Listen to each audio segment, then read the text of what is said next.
Evening, everyone. Good evening. All right. Well, thank you for joining us this evening in Ward 2. My name is Juan Ulloa. I have the privilege of serving as the chair of the Ward 2 Democrats. Welcome to Dupont Circle.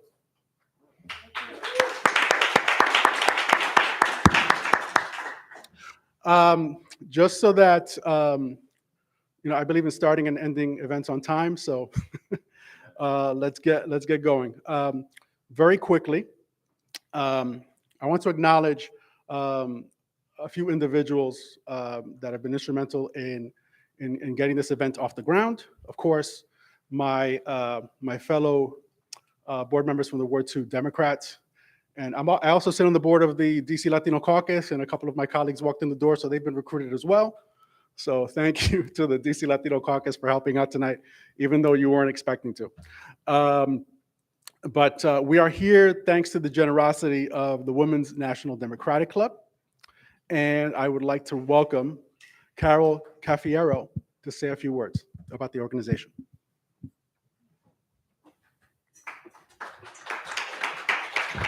Oh.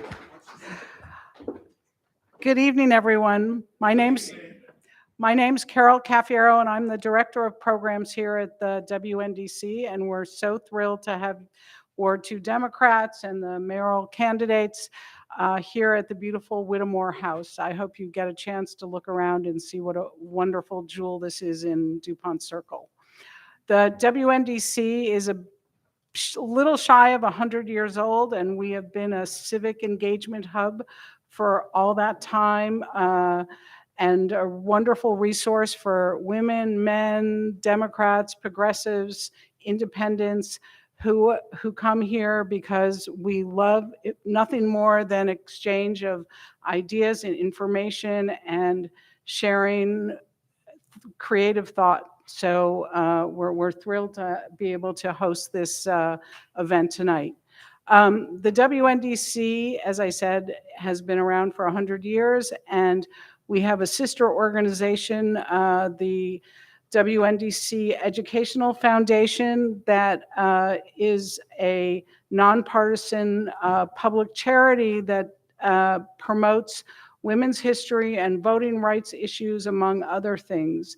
And one of the things that we are most proud of is that in the past 2 years, we've worked with the Columbia Heights Educational Campus, and we've provided, through our program, Food for DC Kids, millions of meals and necessities for people who have been highly impacted by the COVID pandemic. And it's a continuing effort, and we are very proud of the work that we have been able to accomplish with them and to help people so much in need.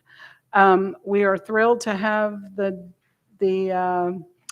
Ward 2 Democrats sponsor this event, and I'm going to turn it back to Juan. So thank you. Oh, and I'm sorry. On your chairs is a card about joining the membership, becoming a member of the club. So please take a look and consider joining. It's a wonderful place to, and men, as I said, men, women, we're all in this together. So we look forward to the enlightened debate tonight. So thank you.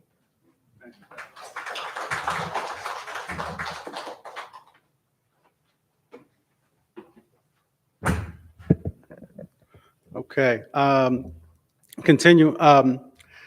Again, this event wouldn't be possible without the help of a lot of friends, colleagues, and our affiliate organizations. I don't see her here at the moment, but I want to highlight the DC Young Democrats and its president, Jennifer Blemmer, for her assistance in doing outreach on this event. And of course, I'd be remiss if I did not thank the other major sponsor of this event, our chair, Mr. Charles Wilson of the DC Democratic Party.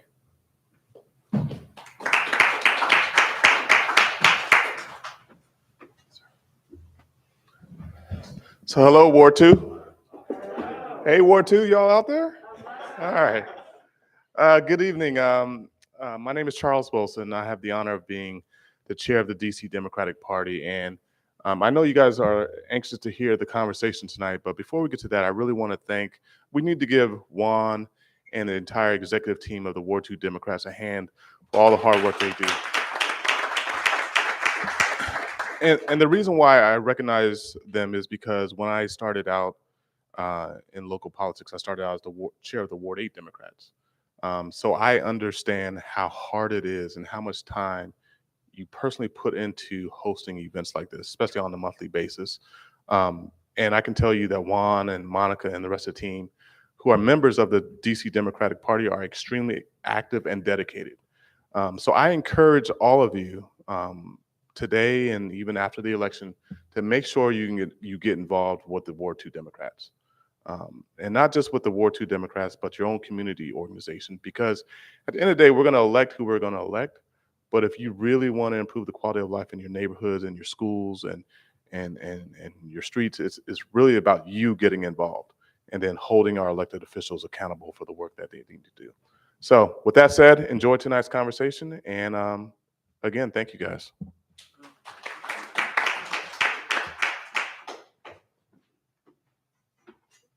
I'm getting a workout going up and down these steps. So tonight, I'd like to welcome, just preface it by saying the process. Ward 2 Democrats reached out to all the candidates on the ballot and requested that they attend tonight. Unfortunately, Mayor Bowser reached out to us recently that she would be unable to attend due to a scheduling conflict, and the same from Ward 8 Councilmember Trayon White. It's unfortunate because I think it's incredibly important that we hear from all the candidates at the same time and we get their perspectives on the questions. However, it is important that we have this dialogue. It is important that we sit here and educate ourselves about the democratic process and the decision-making that happens in the Wilson Building. So with that, I'd like to welcome two of the candidates for mayor. Former Advisory Neighborhood Commissioner James Butler.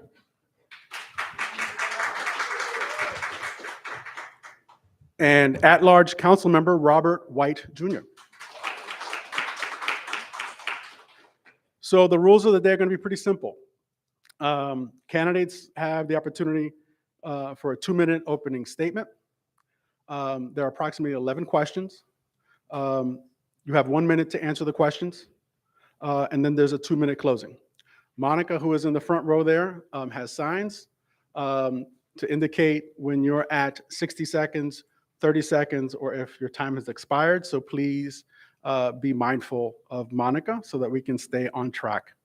At a certain point during the evening, volunteers will be going through and taking questions. There are pens and index cards on your seats. Please take a moment to write a question down if you see fit. The topics to be covered tonight include crime, affordable housing, the local economy, homelessness, the environment, and schools. Okay. So with that, given that there are only 2 candidates, I'm going to take executive privilege here and start in alphabetical order. So with the a 2-minute opening statement, Mr. Butler.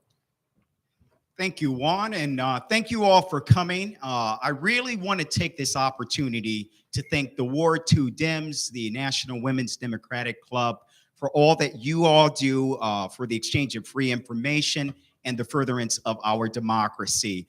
As was mentioned, I am James Butler. I am running to be DC's next and 8th mayor. I am a proud Washingtonian, and I'm equally as proud to be the only non-career politician in this race. We have had a number of debates. I think, as most of you know, this season, we've done a lot of discussing. My opponents, all 3 of them, have a combined total of over 30 plus years in office. They're still there. We know that the mayor has 8 years and my 2 council member opponents have 6 years. I always say this: if they had a real concrete plan, you should already know about it. My first priority as mayor of this great city will be to restore hope and a sense of public safety throughout. I will make DC one of the safest cities in America. I am the only candidate with a bold plan to bring deeply affordable housing to this city. In addition, I will nix the homeless crises once and for all by providing long-term supportive housing. I will ensure that our schools are the best in the world and making the grade. That is why I am asking for your vote now and on June 21st. I know many of you have gotten your ballots already.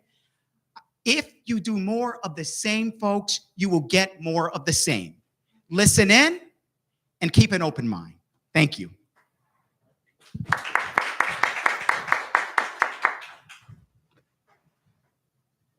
Good evening, Ward 2.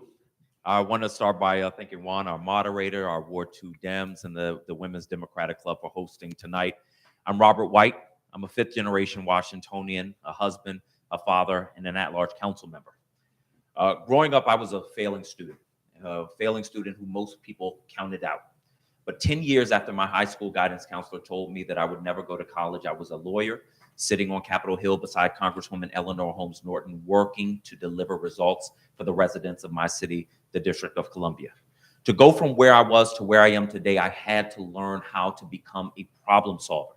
That is the skill set that I've brought for the past 15 years, working in all three branches of government at the federal and local level. As your council member, I helped construct the most expansive early childhood education legislation in the country. I passed the only bill in our nation to restore voting rights to all incarcerated people who never should have lost the right to vote to begin with. And I spend every day solving problems, big and small, for communities across the district. What we know is that we do not need another 8 years of the status quo. We're seeing violent crime go up.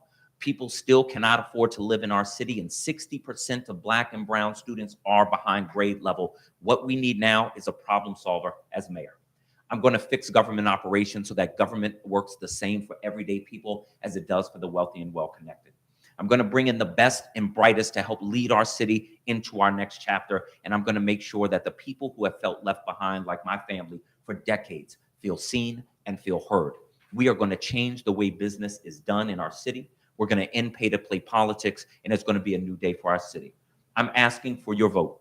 This is the most pivotal election that we have had in our city. This is a time of rising revenue. This is the wealthiest our city has ever been. It is time for us to lean in and solve problems. We need a problem solver as mayor, and I'm asking for your vote. Thank you.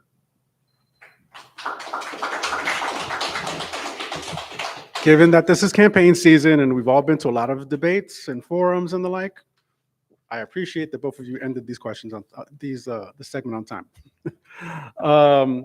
Okay, so just we're going to go into the questions right now. Keep in mind this is 1 minute answer. Okay. So the first question is on crime. Gun violence is rampant across the country, as evidenced by the school shooting in Uvalde, Texas, this past Tuesday. Locally, we saw gunfire erupt on 14th Street in July 2021, at the Burke School in April, and in Thomas Circle on May 23rd. That particular incident, I missed by less than 10 minutes. My dentist is literally right down the street. Many residents want to see an increased presence of police on the streets.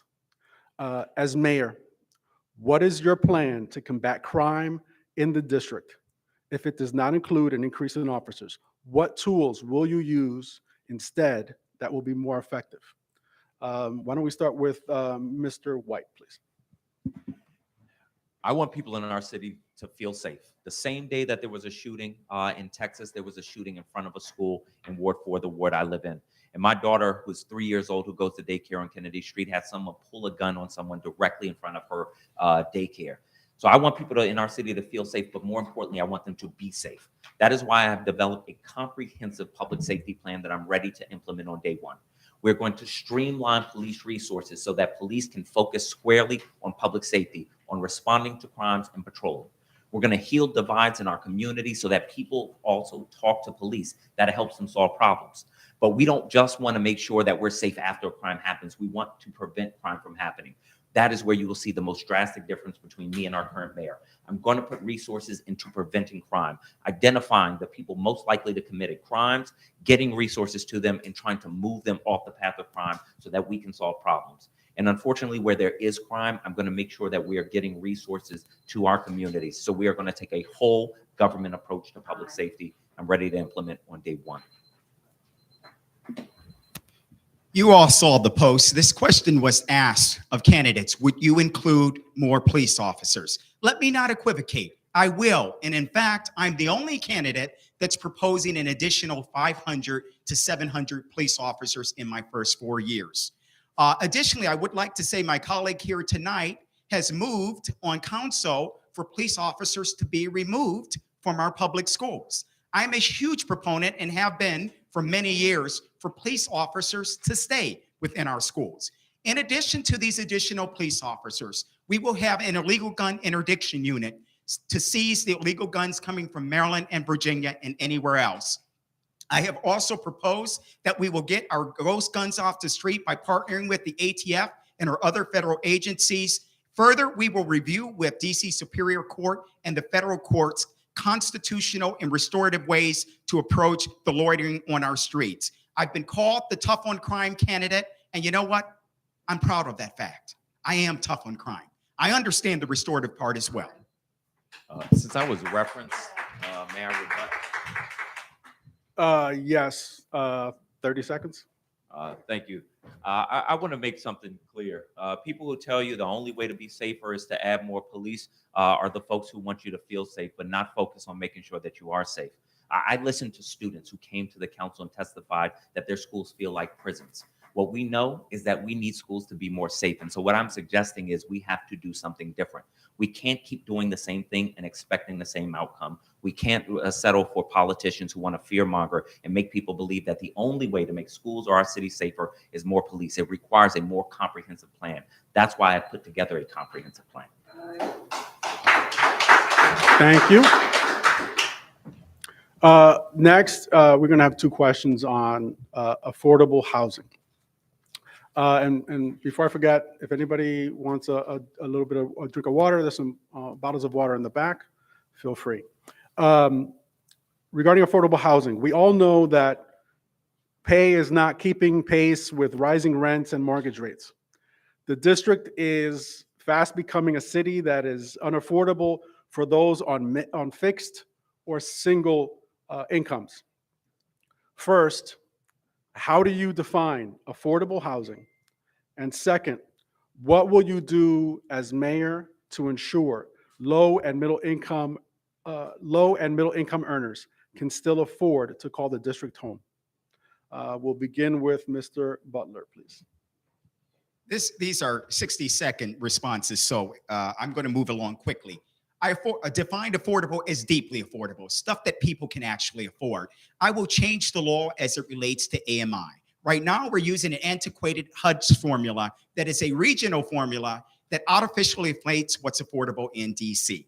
We will abort that formula from day one. Nothing compels us to use that formula, adopt our own localized formula, and we then provide deeply affordable housing when it comes to inclusionary zoning. The second part of this is we will ensure that instead of relying with private developers for the bulk of our affordable housing, we will go into our own city housing stock and provide affordable housing that way, not only for affordable housing, but for our homeless or unhoused population. In addition, I will cover everything from 1976 to present day and ensure that that is rent controlled. That's the type of change we need. That's the type of change career politicians would never understand. I've seen almost my entire family price out of the city. That's why I know that when we talk about affordable housing, we have to be talking about housing for the CVS clerk who makes $40,000 or less. But we also have to be talking about housing for government workers who make $50,000 to $90,000. This must be a city for all people. That's why, as mayor, I'm going to first stand up to developers to make it clear that if they want to do business in our city, then they have to build the housing that we need: multi-bedroom housing, senior housing, low-income housing, and workforce housing. I'm going to explore our public lands and create new models for housing using models like social housing, and community land trusts. I'm going to protect our existing housing stock because I'm watching people be displaced from their affordable housing now because there's no enforcement from our current mayor who is letting developers run our city. Most importantly, I'm going to make sure that that this is a city for everybody, because the diversity that we have in the city is diversity we have to protect. The people who move our economy are the ones being pushed further and further out of our city. Those are the people that I'm going to prioritize as mayor. Thank you. The next question, again, on affordable housing. Many communities resist the addition of affordable housing, fearing an increase in crime or a decrease in property values. As mayor, how will you address this with residents across the city? Mr. White. As mayor, I'm going to have a very honest conversation with residents across our city. We need as much affordable and workforce housing as we can get in our city. Now, where it makes most sense is around our transit centers, around our metro stops and bus corridors, and our major corridors, particularly those that have not been developed, like Georgia Avenue, Rhode Island Avenue. That's where our focus should be. But we have to consider our housing in every single neighborhood, as we respect the character of the neighborhoods. But we understand the history that redlining has played, the unbalanced impact that it has had on people and communities of color. And so we have to explore housing across our entire city. But most importantly, as mayor, I'm not going to miss once in a lifetime opportunities like transforming the Wardman Hotel when it closed into the most expansive opportunity for housing in Ward 3 that our city has ever seen and probably will ever see. I'm not going to miss the opportunities to develop more housing on our public lands by giving it away to developers. I'm going to focus on people and make sure this city is one that everyday people can afford to live in.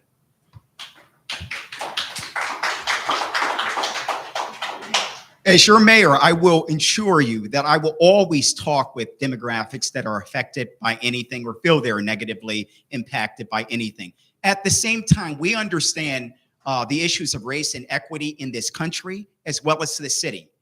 If you expect me to get in that office and say, we're going to have all of our affordable housing over here because such and such doesn't want it over here, you're wrong about that.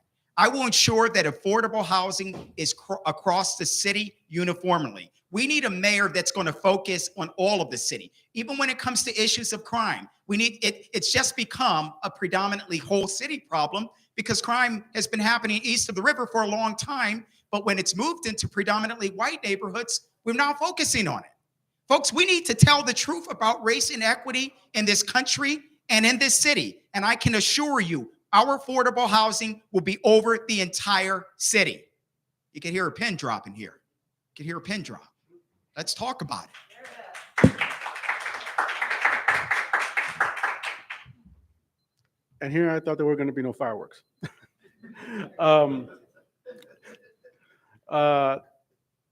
So the next two questions are going to be on the local economy. So think DC City. Pre-pandemic, the two key economic drivers for the district were the federal government and tourism.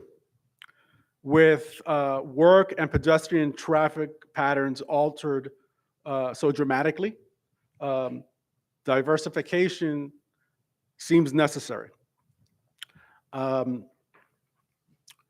What new business sectors, if any, do we need to attract to the district? And we'll start with Mr. Butler, please. Thank you, Juan. First, what we're going to do is start. We know that our downtown section has been decimated by COVID. We've got roughly 40% of our downtown buildings that have been impacted by COVID. We will focus in our first 100 days in ensuring that we get zoning changes so that some of these buildings can be occupied in a residential fashion. We know that will revitalize our downtown center. Also, for any new development that comes to the district, I have proposed that the base of those buildings be carved out for a small local business, artist, coffee shop, that's a minority or Black-owned business. In addition to that, we will ensure that our restaurants that are operating downtown has sufficient capital to do it, sufficient space to do it. We know we've moved to predominantly outdoor with many of those, and we will ensure that grants that can be used for minority businesses that were hurt by COVID or that want to come back in business has it available.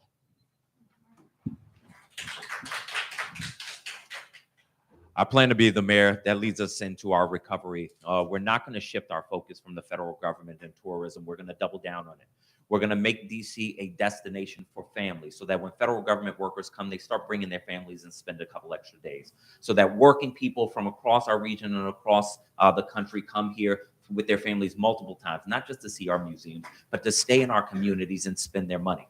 But we're also going to capitalize on the emerging tech corridor starting in Virginia. But we're going to focus on tech industries that have a focus on social innovation so that we have carved out a niche of folks who are coming here to work in our city. We need to be focused on the future of work. So our downtown won't look the way next year that it did 3 years ago. That means we're going to focus on making sure that the downtown and areas across our city are a place comfortable for remote workers, because people can work anywhere in the country. We want them to work here and spend their money here. Our economy looks better on the back end of COVID if I'm mayor.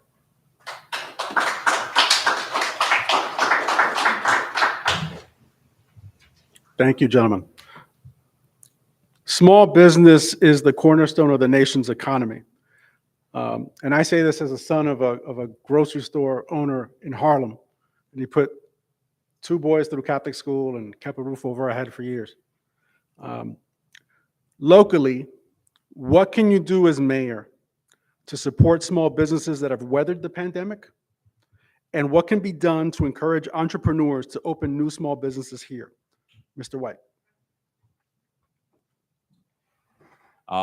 As mayor, we have an entity here in the city right now called the DC Economic Partnership. The goal of this taxpayer-funded entity is to attract businesses here. I'm going to create a sister agency that helps our existing businesses sustain and grow.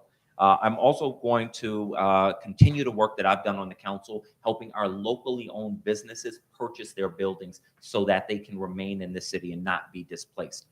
Finally, I'm going to create incubation hubs in Ward 7 and 8 that focus on incubating and growing local businesses and nonprofits. That's also going to drive revenue to Ward 7 and 8, but it's also going to allow our local residents that want to grow businesses, that need space and that need support, to have a central place where they can make that happen. So we're going to see our young people in our city watch their dreams expand. We're going to see entrepreneurs get a real shot, but we're also going to make it easier for our local businesses to do business with the government, something that's too hard for our local businesses to do right now.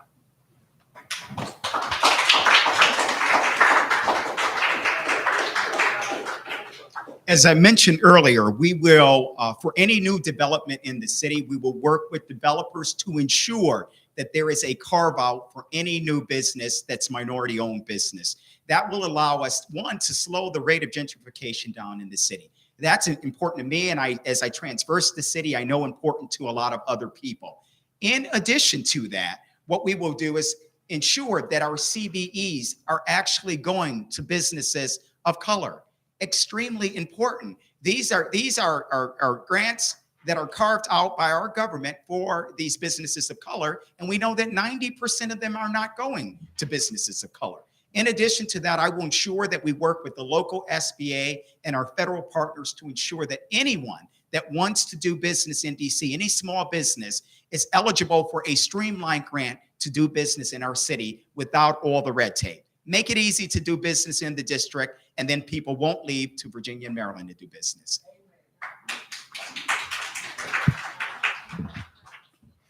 Thank you very much. All right, so the next topic is homelessness. The city's CARE pilot program seeks to transition the unhoused into housing. What additional resources, if any, are needed for unhoused neighbors in Ward 2 and by extension the district to make the transition into housing that truly meets their needs? Mr. Butler. I've traversed the city. I've been through every shelter in the city. I've been to numerous homeless encampments. What I have learned is we are spending more money as a city to manage the homeless crises than it would take to actually end it. We can end homelessness, but it's how we're looking at it. And right now, we need to focus on long-term supportive housing with one of the most wraparound services in the nation is what I will bring. This wraparound service will focus on mental, behavioral health, addiction service, and jobs to ensure that we can give people a hand up and not a handout. That's how you turn this problem around. We don't need to put people in transition in shelters where they get abused and raped and those sorts of things. We need to end that purgatory of shelters and provide long-term supportive housing, and that's what I will work on from day one.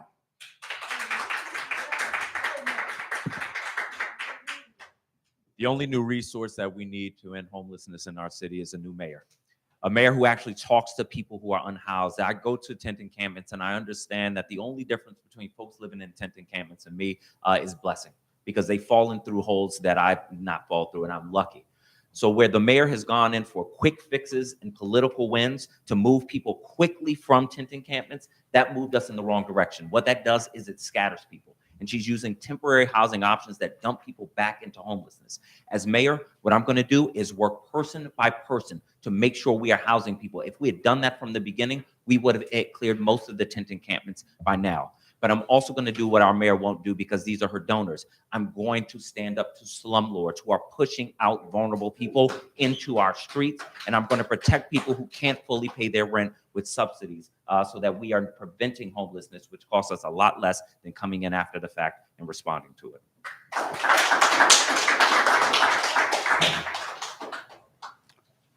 Okay, next we have a question on the environment. In what tangible ways do you see climate change impacting the District of Columbia? What role do you see for the district and its leaders when it comes to addressing these climate-related challenges? Mr. White. The District of Columbia is not exempt. The entire country is in a climate crisis, and we have to respond, and we have to do so urgently. Here's what I'm going to do as mayor. All new construction of government buildings are going to be net zero emissions, so that we are reducing our carbon footprint and making sure that this planet survives for the folks who come behind us. But I've also developed a green jobs guarantee program. I'm going to create a jobs guarantee program focused around green jobs, installing and maintaining solar, and installing and maintaining green roofs, clearing gutters, planting trees, making sure that as we employ people, which is going to also reduce crime, that we are also addressing the climate crisis in real time. We're doing this in a way where people feel that they are making a difference in their own city. It gets us moving in the right direction and starts to build those bonds of community that we've lost over the past 30 years.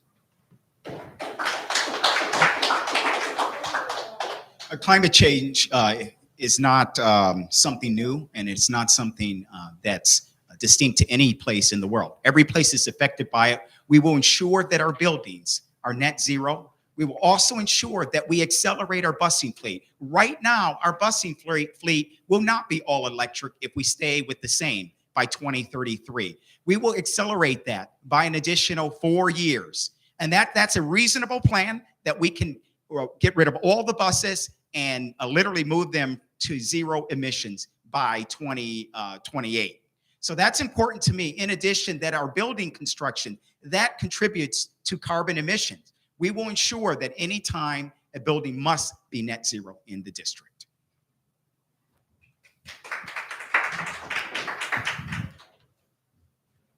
Thank you very much. The next topic is near and dear to me because I'm the parent of a 16-year-old. What is your stance on mayoral control of schools, Mr. Butler?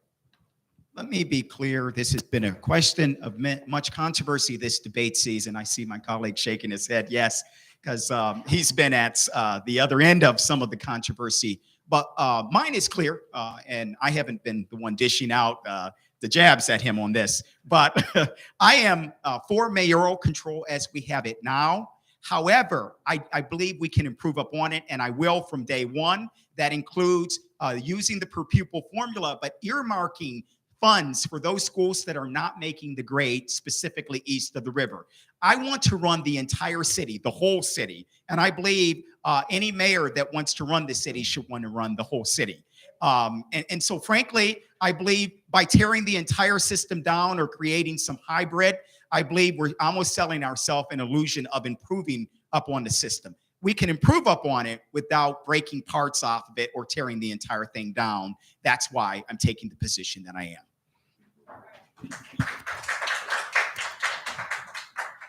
As the father of two little black girls, I'm looking at a public school system where 60% of black and brown children are behind grade level, and I'm saying that that is fundamentally wrong and unacceptable. We have the most extreme version of mayoral control in our country, and it clearly is not working. So here's what I'm going to do. I'm going to work with the council to make the state superintendent of education independent. This is who analyzes the outcomes of students. They should not report to the mayor because they will always paint a rosy picture. As mayor, I want accountability because these students deserve it.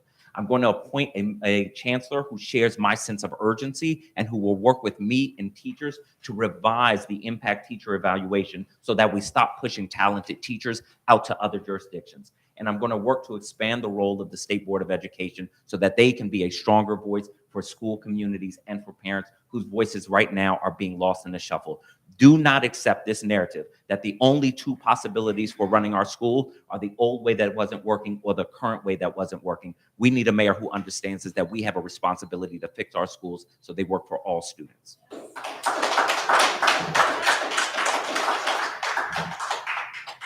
Thank you very much. Next question concerning schools. A large proportion of children travel across town an hour or more to receive a quality education because their local school is not a good option. What can the mayor do to ensure schools across the public school system are of sufficient quality that parents will choose to stay within their local school feeder pattern? And we'll start with Mr. White, please.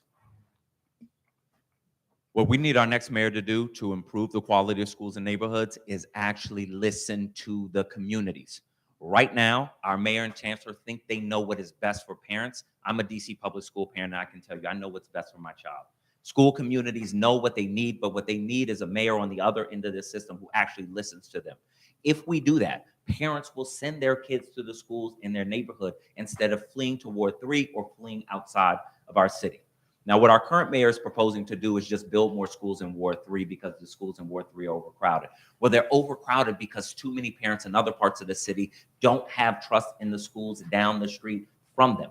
I'm also going to make sure we are retaining our teachers. We lose 20% of our teachers every single year right now. We have to fix that. The first group of DC employees I meet with as mayor will be teachers because I want to look them in their eyes and I want them to look me in my eyes when I let them know that they have a mayor who believes in them, who will listen to them, and who respects their work. When we respect the school communities and our teachers, we will see our schools turn around and parents will stay in their communities.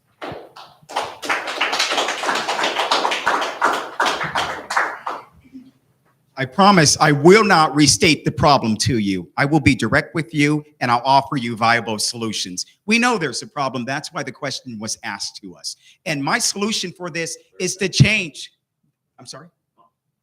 It's to change the way the per pupil formula is used. And what we will do is ensure that we will earmark funds for those schools that are east of the river that are not making the grade. In addition to that, we will focus on teacher retention. We will bring back the teachers' college. We will ensure that there are workforce housings where we know that our teachers are comfortable with being in our city, teaching in our city, and that will improve our schools exponentially.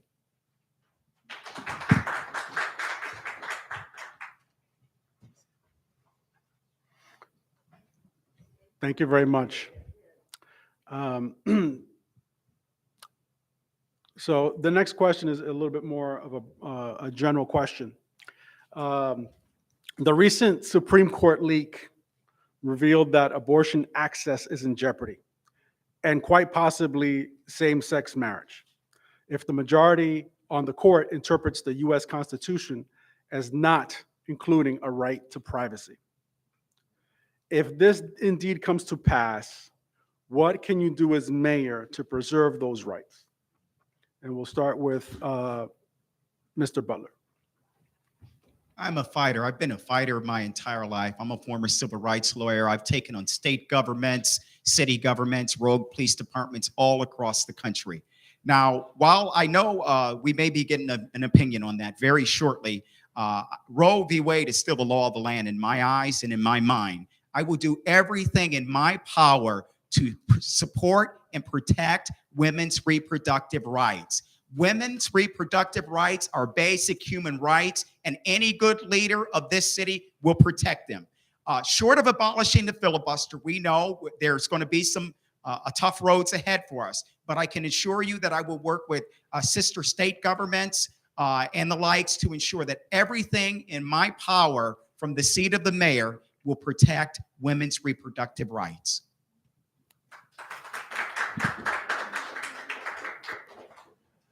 I spent the early years of my legal career on Capitol Hill with Congresswoman Norton fighting on these exact issues, on protecting women's rights, on same-sex marriage, and on protecting the District of Columbia. So those skills are the skills that I'm going to have as mayor when we need them to protect our city. I've already started drafting legislation to protect women's rights here in the District of Columbia, but also to make the District of Columbia a safe haven for women who unfortunately live in other states that want to impose laws upon their bodies. The other thing I'm going to do is I'm going to move us over the finish line on statehood. The District of Columbia must become the 51st state. That is the only way that we guarantee protections for our residents, protections we deserve.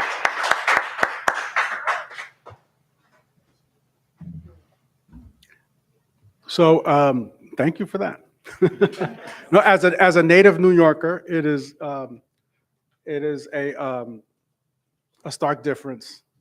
You know, I've been here 15 years, so it's amazing what we're forced to do without here in the District of Columbia. I'm looking at the time, and we're running slightly ahead of schedule, so we can partake in a few audience questions.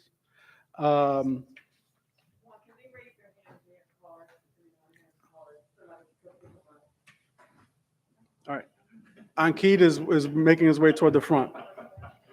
I'm only gonna take a select few because I have to get these gentlemen home before a certain hour. And one of my board members is the event director at this place, and he's giving me a good deal on it. But if we stay too late, I'm gonna lose that deal. So I'm trying to save money for the Ward 2 Democrats. All right, so the first audience question. Building deeply affordable housing requires a lot of public money. So would you raise my taxes to allow for this? And I will add on to this that we also need to keep in mind that this, I'm presuming this is being said in the context of, you know, $80 million of affordable housing money going, you know, disappearing. So again, I'll repeat the question. Building deeply affordable housing requires a lot of public money. Should you raise my taxes to allow for this? And we'll start with Mr. White. The District of Columbia right now has a $20 billion government. We need not raise taxes to address our affordable housing crisis, our public safety crisis, or our employment crisis. But what we do need is a different kind of mayor. A mayor who audits all of our programs and cuts the ones that aren't working so that we're not wasting your money.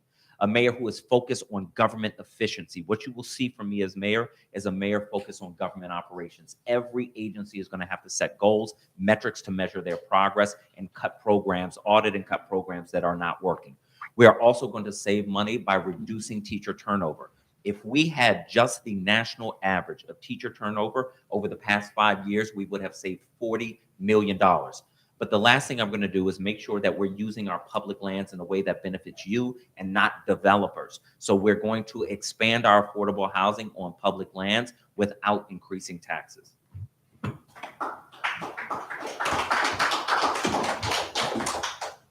There will absolutely be no need to increase taxes. I explained earlier what we will do to provide, and the person used my terminology, deeply affordable housing. We need to change the law on how we calculate affordable housing and who qualifies for it. When we change AMI to our own localized formula, I can guarantee you that there will be deeply affordable housing, because we will abort the regional formula and adopt our own localized formula. Why we haven't done that is beyond me.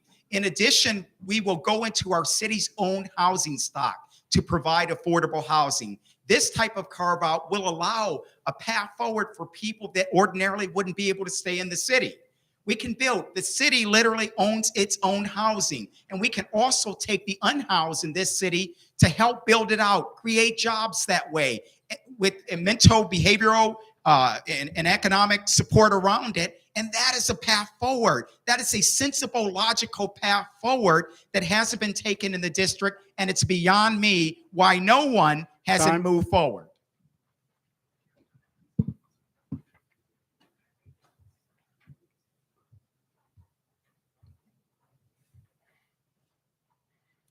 Getting a lot of questions here. Interesting questions. All right, so the next question from the audience. It pertains to the minimum wage. Where do you stand?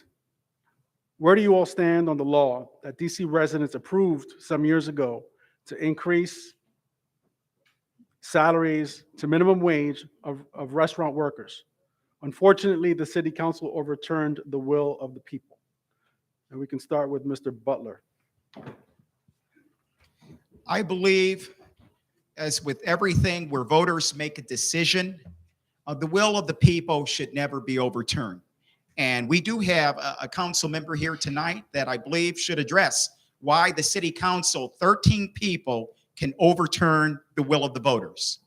I stand by the approval of the minimum wage. I voted in favor of it. But in addition, I believe what we as a city must focus on is paying a living wage so that people can afford to live in one of the most expensive cities in America. We've got houses. The average cost of a home here is $500,000. We need to make sure that we're paying a living wage. We've got employers like Walmart coming in, doing business, enjoying our tax abatements in this city, but not giving their fair share.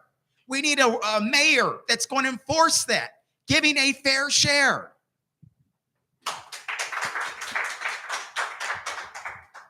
I'm not sure why my opponent implied that I supported overturning the will of the voters. I haven't. I would not do that. I voted against overturning it, and will always do that. I respect the will of the voters, especially as somebody who puts his name on the ballot. When I win this election for mayor, I want everybody to respect the will of the voters. And I expect that the tip wage worker referendum is going to pass again. I'm going to work as I did before to make sure that the council does not overturn it. But I'm also going to make sure that we are creating a soft landing for our local small businesses. What our local businesses have to go through dealing with a broken government with DCRA that doesn't work, we have to make sure that we are not pushing out our locally owned businesses, because what will replace them is national chains. That's not what we want to see in our city. We want to see a healthy network of locally owned businesses. We want to focus on minority owned and women owned businesses. And I'm going to create the supports that make sure that those businesses and those business owners can thrive in our city.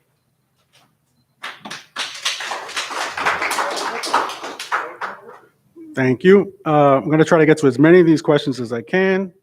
I have plenty to choose from. The next question is regarding equity. What is your definition of equity? And what is your plan to spread equity throughout the city, from the food desert communities all over the ward? Mr. White. Equity means that everyone has the same opportunity. What we all recognize is that not everybody has the same starting point. That is why that has been the focus of the work that I've done on the council. The first bill I passed on the council was a bill that saw that we were creating 2 new medical marijuana licenses. I passed the bill that gave preference points to people of color and to women, and a Black woman in Ward 8 got actually both of those licenses. That is why I focus so equally on so much on education, because our education system in DC is inequitable. That is why I focus on people with lower incomes, because we have seen in an equitable city that has been come down harder and harder on poor people and people of color. We have criminalized poverty in this city. And it's a good thing that we're starting to talk about equity nationally and locally, but it's another thing to be about it. It is the difference between painting words on the street and passing legislation. That is what we need, is a mayor who is serious about equity, not just the show of it, but the reality of it.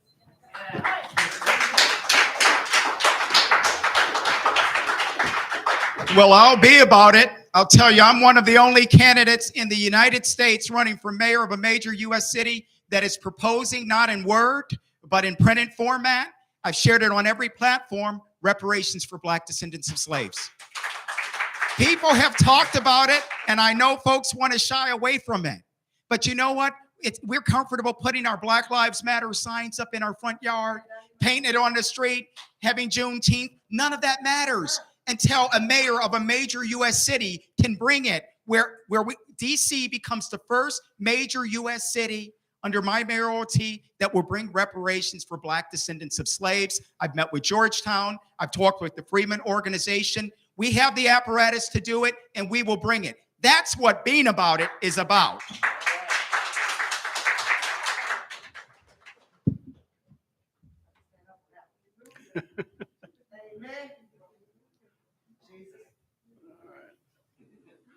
The next question, long-term residents under 65 do not receive discounts or caps on real estate taxes.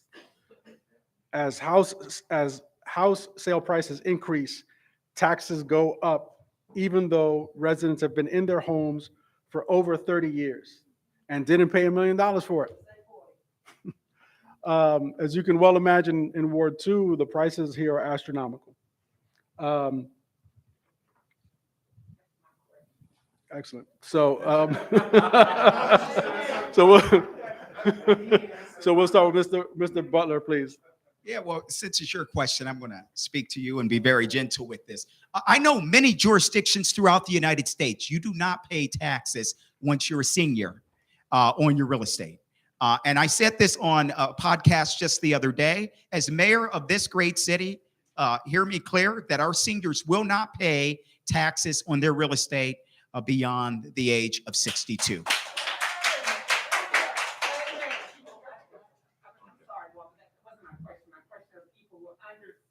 Under 65. People who aren't senior, we know that there's senior discounts, but it's people like me who are trying to keep their family homes and, keep people of color. Generation. Talking about the third, fourth. My reparations plan will cover you.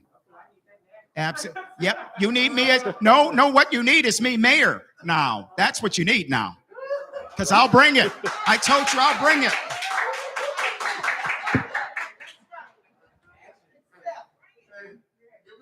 All right. So we got to sometimes have a refreshing dose of honesty. Now, I want to stand up here and talk loud and say, I'm going to freeze taxes at the time of your home purchase. But guess what? I'm a policy guy, and I've looked into this because I study these issues, always trying to solve problems. California did it and had a phenomenal impact on their budget. And so I do understand that we would have to raise certain taxes if we froze taxes at the time of a purchase. What I will promise you is that I will continue to explore this issue, because we have seen people purchase homes, the cost of housing explode around them, and those people be pushed out because of the price of taxes. So what I can commit to you is that as mayor, I'm going to find the solution, but I'm not going to sell you a bill of goods. All right, now. All right, I'd like to respond to that. You implied that I was selling the bill of goods.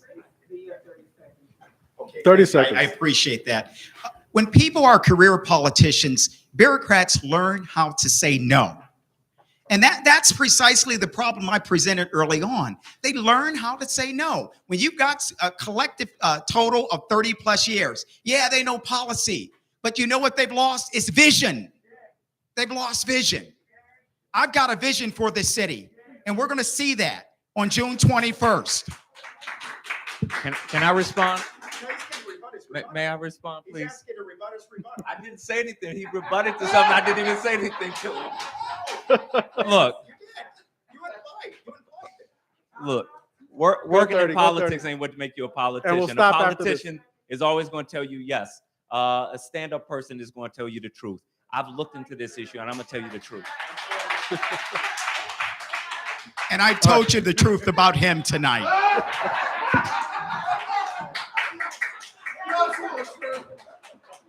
Now, if we wanted to go hard, I just would have put a ring in here, and would have put this on pay-per-view. I would have made more money. All right. Yeah. Well, but but I do appreciate that this is civil discourse between the two of you. That's important. And as people of color, it is important that the rest of the world see this kind of dialogue happen. Healthy dialogue.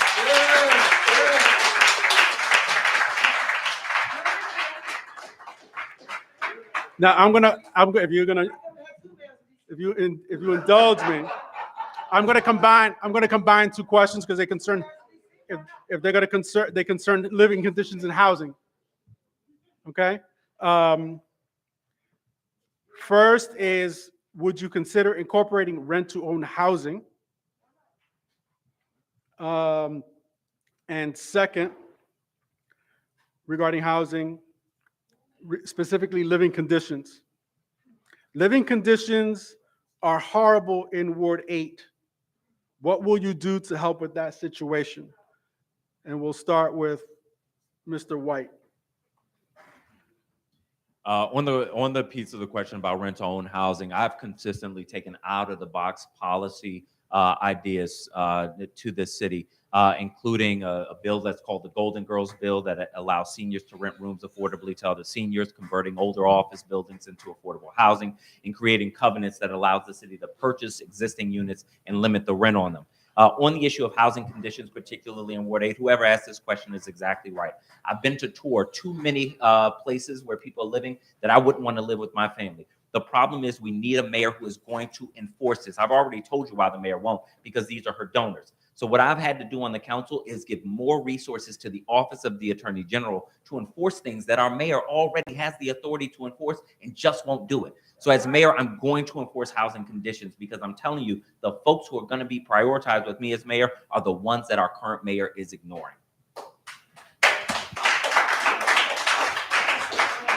I'm going to tell the truth about this here. I've been to several developments in Ward 8, Marbury Plaza, Woodbury. Some of my team has been with me, and they can attest to the fact that people and the folks are saying, you're the only one that comes out here. You're the only one that's bringing attention to this. The council's not doing it. We've reached out to every council member. We've reached out to the mayor. No one's doing anything about it. I've brought reporters out there. And you know what? All of my opponents work for me. That's a fact. And they work for you. We need to clean house and a change. I promise you that not only will we prosecute slumlords while working with the Attorney General, we will criminalize it. If you're putting people's lives in peril, we will criminalize it. It's as simple as that. In addition, we will ensure that we have a path forward for alternative and rent-to-own housing and the like. Something was said about me that wasn't true. I appreciate it if I could correct the record. Both the places that this gentleman named are places I've been. The reason I didn't name them is because I don't make a show out of the people suffering. I didn't show up with cameras. I showed up with my team, and I've been working with agencies to get issues addressed. But that's also why I realize why things aren't happening, because the agencies aren't responding. We are pushing and pushing, but I'm not going to make a show of people's misery. I am going to fix the issues. And you had 6 years to do it. 6 years to do it. All right, let's keep it civilized, gents. I'm running this today. When you're mayor, that's a different scenario. Now, I'm just looking quickly at this question, delving into the core of it. All right. As a working parent, I was challenged to find quality out-of-school time programs for my children, particularly once they turned 13. This has had an economic impact on our family because of lost work time to transport or care for them. How will you improve and coordinate quality education and quality out-of-school time in a way that considers the economic impact on parents? I wish this had been taken care of when my daughter was a little younger, I'll be honest. Let's start with Mr. Butler. Thank you, Juan. I am, as far as I know, the only candidate in the district that's proposing that our rec centers become 24 hours safe passages. We know this has happened in a number of world-class cities. We can do it here. It's time, DC, as we push to be the 51st state, move and operate like it. We will make these as safe passageways, as resource centers for single moms and dad, and they will operate 24 hours. In addition to that, I am proposing that the Marion Barry Summer Youth Program be a year-round program paying a minimum wage to our youth. That's how we create a path forward for our youth to do things that will keep them out of trouble and bridge that divide of leaving high school and college or successfully into a trade.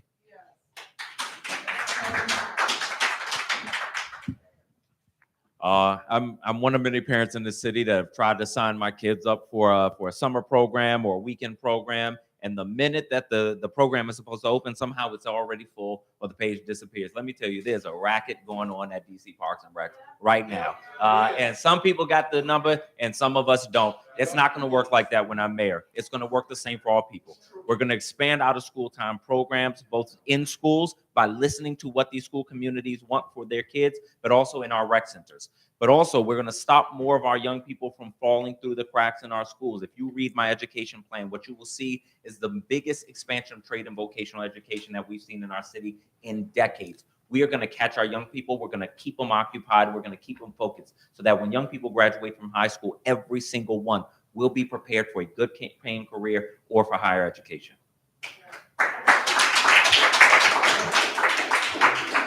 Thank you. All right. Why isn't what happening now? All the things you just said. I mean, that's a great idea. You're a city council member. Right. Does any individual city council member make the budget? You don't have to make the budget. I don't, but I make progress on the budget every single. I can't just make a phone call, brother. So why we go back and forth? And you can get the media at your doorstep and expose everything that's happening, but you don't do it. If it were that easy, if it were that easy, it would be done. Oh.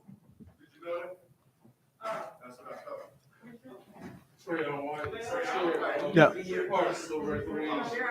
No, keep in mind, listen, keep in mind the structure of the district government. No one person is supposed to have all the power. That's a fact.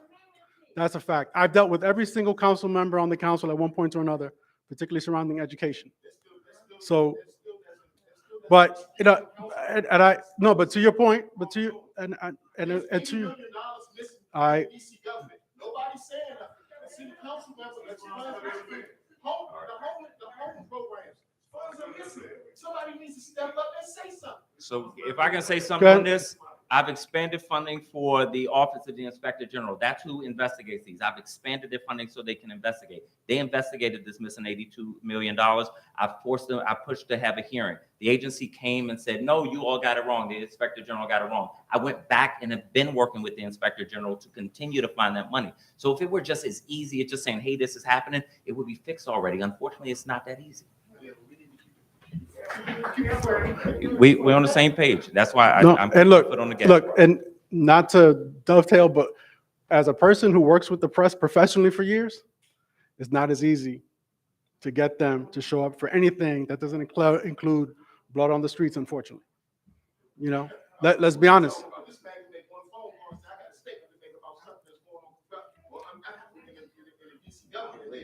You'd be surprised. You'd be surprised. All right, next. I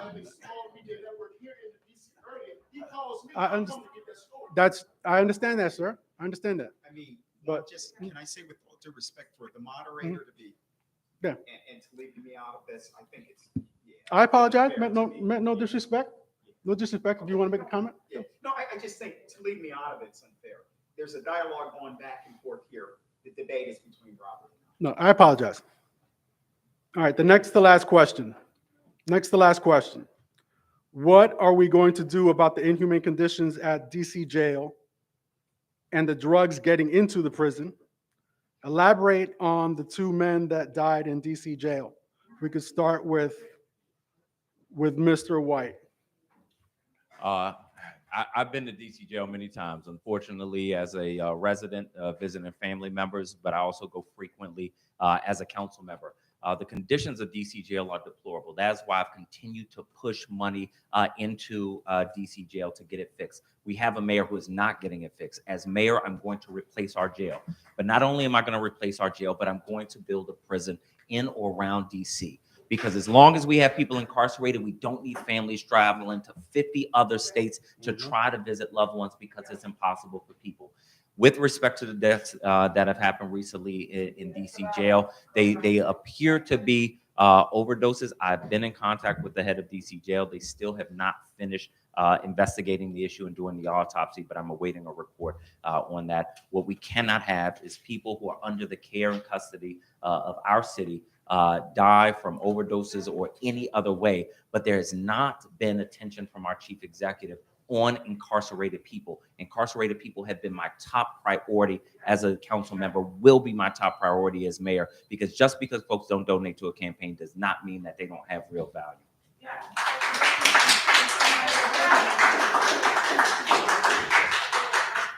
And I share the same sentiments. I am deeply saddened when I heard of the overdose deaths at the prison. This is an oversight issue, folks. These drugs making it into the jail is clearly an oversight thing. From day one, I will assure that every district agency has proper oversight. We will redouble our oversight to ensure that they're not only running economically efficiency, but also that we're weeding out corruption. That's what we need a mayor to do from literally day one. I will also promise you this: we will begin building a new jail. That will take some time. But the reason why the jail got to the way it is because of failed leadership. We've been doing more of the same, electing the same people with the same dull vision. And that has gotten us exactly where we are right now. The jail should have been replaced a long time ago. You ask yourself, if you do more of the same, folks, you're going to only get more of the same. I promise you that.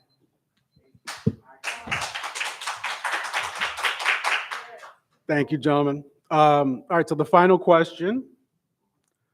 So hopefully everyone here tonight has gotten an idea of your qualifications for office. Professional qualifications aside, what are your personal qualities that make you suitable for mayor of the District of Columbia, Mr. Butler? I listen to people. I've been listening all my life. I've fought literally all my adult life for fairness and equity. And I believe we've got a fairness and equity problem in this city right now. It is what I've devoted my entire life to.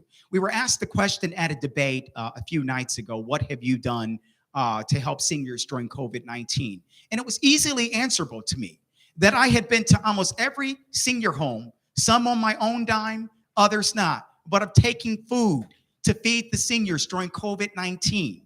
Why? I didn't go with cameras. I don't have access to cameras. I'm a regular district resident like the rest of you. But I did it, and I was asked the question because that's who I am. I'm about fairness and equality. I know these people were getting left behind. I am a mayor that will lead with my mind, equally with my heart. And those are the qualities that will set me aside from this current mayor and my counterparts.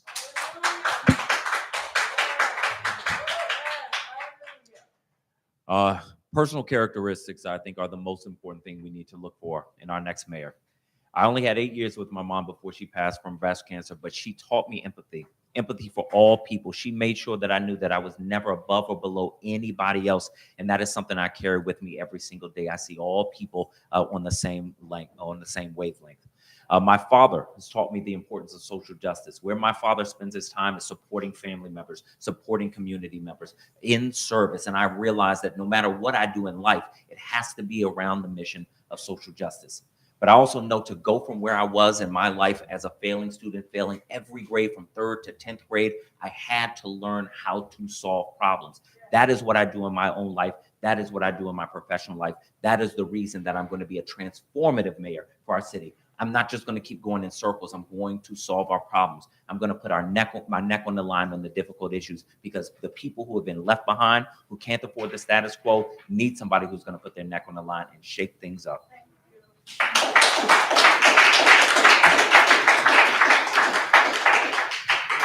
Thank you very much.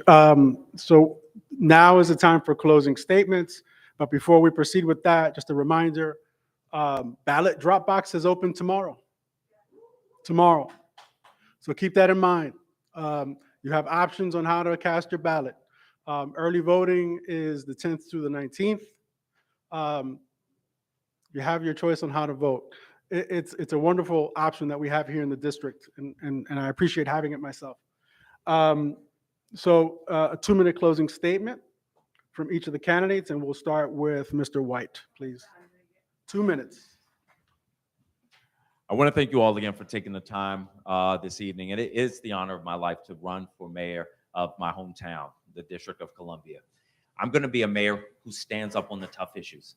I'm going to stand up to developers to make sure that our city becomes, again, a place for all people of all incomes, of all backgrounds, of all races. I'm going to fight with everything that I have to improve public education for all of our young people, because I recognize that every single young person in our city deserves the same opportunities that I've had.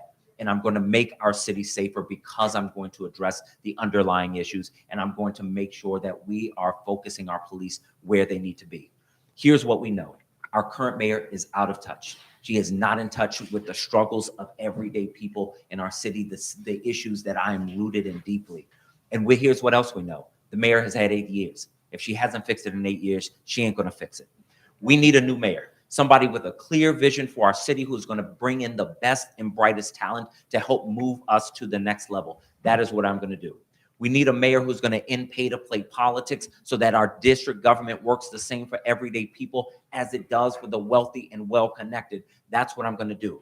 But most importantly, I'm going to be a mayor who you see, who you can touch, who you feel has your back. There's a level of hope and optimism that we used to have in our city in the 80s and 90s, when we didn't have any money, but we were overflowing with hope. That has been lost. We're seeing the threads of our community fray, because people don't feel like the mayor of our city has our back. We see somebody who's looking at the sky, who's looking at national ambitions, not looking eye to eye with the people that we are supposed to serve. You're going to feel the difference in our city when I am mayor. I'm asking for your vote, because it is time for a change. This is a pivotal moment in the history of our city, where we chart out the course for the next decade, the people who are coming behind us. I'm going to come into office.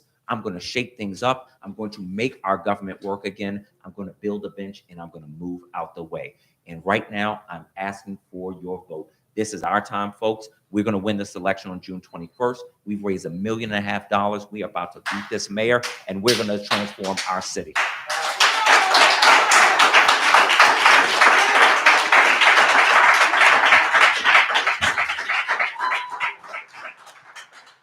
I want to thank everyone that's come tonight. Juan, I want to thank you for moderating this debate, the Ward 2 Dems and the Women's National Democratic Club. Thank you so much for hosting this forum.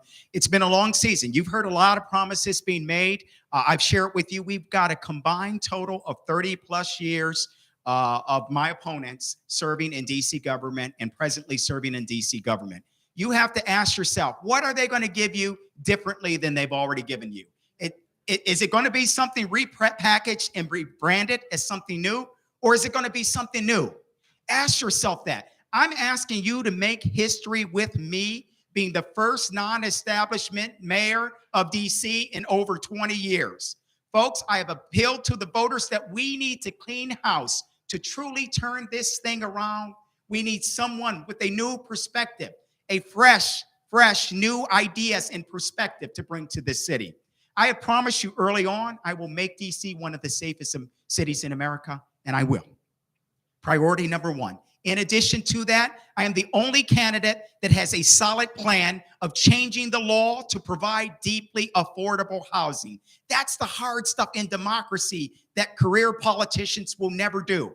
I share it with you how I would nix homelessness forever, once and for all, by having long-term supportive housing with the nation's most robust wraparound service to target mental and behavioral health issues. in addition to making our schools making the grade. I am asking for your vote in June 21st. Folks, if you do more of the same, you will simply get more of the same. Now, being the son of a preacher man, I must say this. Folks, I am in no ways tired. I have come too far from where I've started from. Nobody told me the road would be easy, but I know he didn't bring me this far to leave me. God bless you, and God bless the soon-to-be 51st state.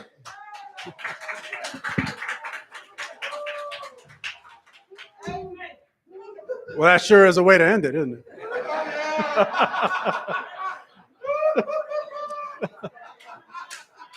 You know what? No, you know what? The beautiful thing is never boring with y'all two. I've been to a lot of these this season. I'll tell you right now. But first and foremost, I want to thank all of you for coming here tonight, for joining us in Ward 2. It's a blessing to have my neighbors from across the city here with us tonight. Know that you're always welcome. And to echo Chairman Wilson's comments, if you want to be counted, if you want to be heard, you got to be part of the system. Please think about voting. Don't skip this. I am the child of two people that immigrated in order to flee a dictatorship. They knew what it was to vote where the choice was already made for them. So I appreciate the value of the vote. That's why I'm here today as the chair of the Ward 2 Democrats and why I participate in the party, because I know what it's like not to have that privilege.